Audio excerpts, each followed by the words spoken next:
Coba deh, ingat-ingat, pernah nggak sih kalian bikin keputusan terus nyesel belakangan? Cuma gara-gara, ternyata kita nggak tahu cerita lengkapnya. Nah, kali ini kita bakal kupas tuntas satu prinsip yang kelihatannya sepele tapi dampaknya luar biasa, yaitu soal bijaknya jadi pendengar yang baik dan nggak kebanyakan ngomong. Oke, kita mulai dari sebuah pepatah yang dalam banget dan pas banget buat topik kita. Bunyinya gini, pembicara pertama dalam suatu pertikaian tuh kayaknya bener, sampai ada orang lain yang datang dan ngecek faktanya. Bener banget kan? Sering banget kita dengar satu sisi cerita dan langsung kita anggap, oh ini dia kebenarannya. Padahal, Nah, inilah bagian pertamanya. Sisi pertama dari sebuah cerita.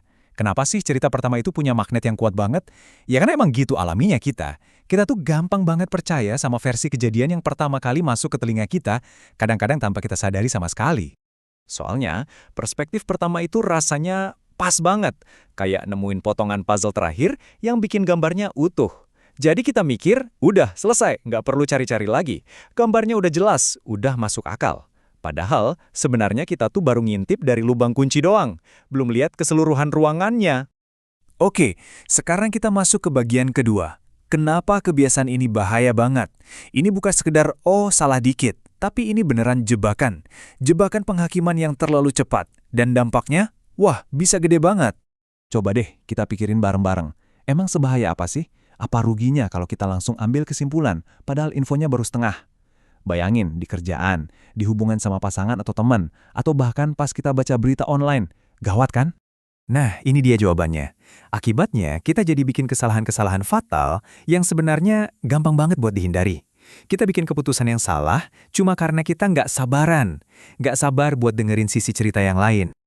Terus gimana dong solusinya? Simple, tapi butuh usaha. Bukan cuma nunggu, tapi kita harus aktif nyari sudut pandang lain. Inilah titik baliknya. Saat kita mengubah kebiasaan menghakimi, jadi kebiasaan memahami. Inilah yang kita sebut kekuatan perspektif. Jadi, apa itu kebijaksanaan? Menurut sumber yang kita bahas ini, bijaksana itu bukan soal pinter dari lahir. Bijaksana itu adalah sebuah tindakan, sebuah praktek, yaitu kemampuan buat berhenti sejenak dan benar-benar usaha memahami perspektif orang lain sebelum kita ngasih cap atau penilaian. Nah, itu baru bijaksana. Dan kerennya lagi, ini bisa dilatih loh. Ada langkah-langkah praktisnya. Pertama, pause dulu, jangan buru-buru mutusin. Kedua, coba cari sudut pandang lain. Ketiga, tanya langsung ke orang-orang yang terlibat. Dan keempat, selidiki masalahnya sampai tuntas. Gampang kan? Ini langkah nyata buat jadi lebih bijak dalam mengambil keputusan. Sekarang kita masuk ke bagian yang menarik banget. Konsep ini sebenarnya udah ada petunjuknya di diri kita sendiri loh. Coba deh perhatiin. Kita punya 2 telinga, tapi cuma punya 1 mulut. Kebetulan? Kayaknya sih enggak. Desain ini tuh ada tujuannya. Seolah-olah ngasih tahu kita, hey, dengerinnya 2 kali lebih banyak daripada ngolongnya ya. Kita emang dirancang buat lebih banyak menyerap informasi ketimbang ngeluarin opini terus-terusan. Lihat deh tabel ini. Simple tapi kena banget. 2 telinga, buat lebih banyak mendengar. 1 mulut, buat lebih sedikit berbicara. Rasionya jelas banget, 2:1. Pengingat paling sederhana tapi paling kuat kalau prioritas kita itu seharusnya mendengarkan. Oke, kita udah bahas soal bijaksana. Sekarang kita lihat sisi sebaliknya. Kalau mendengarkan itu adalah kebijaksanaan, lawannya apa dong? Nah, sumber kita ini menyebutnya kebodohan. Dan ini bukan main-main, konsekuensinya serius. Ini dia kutipan penutup yang jadi tamparan keras. Kalau seseorang memberi jawaban sebelum mendengar, itulah kebodohan dan aibnya. Wow, dalam banget. Ini benar-benar merangkum semua pembahasan kita.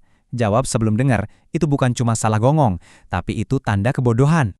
Nah, sebagai penutup, saya mau kasih tantangan kecil buat kalian.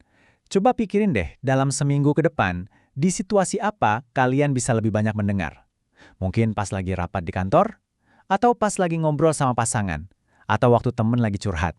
Di momen mana kalian bisa memilih buat, oke, gue dengerin dulu.